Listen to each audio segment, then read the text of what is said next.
పంచభూత లింగ క్షేత్రాల్లో ఒకటి ఆంధ్రప్రదేశ్లోని శ్రీకాళహస్తి క్షేత్రం. తిరుపతి నుంచి దాదాపు 40 కిలోమీటర్ల దూరంలో ఉన్న ఈ క్షేత్రం ఆంధ్రప్రదేశ్లో ఉన్న ఒక్కగానొక్క పంచభూత లింగ క్షేత్రం.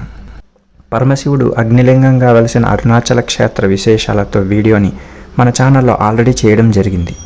పరమశివుడు వాయులింగంగా వెలిసిన శ్రీకాళహస్తి సందర్శనని త్వరితగతిన ఈ వీడియోలో మనం చేద్దాం.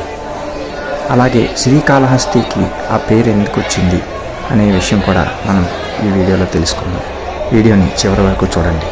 Please like and share the video and subscribe to the channel. ఇక్కడ మనం చూస్తున్నట్లు శ్రీ అంటే సాలిపురుగు, కాళ అంటే సర్పం, హస్తి అంటే ఏనుగు. ఒకానొకప్పుడు ఈ సాలిపురుగు, సర్పం, ఏనుగు ఈ మూడు పోటాపోటీగా శివుణ్ణి పూజించి మూడు కూడా మోక్షాన్ని పొందాయి. అందుకని ఈ క్షేత్రానికి శ్రీకాళహస్తి అని పేరు వచ్చింది.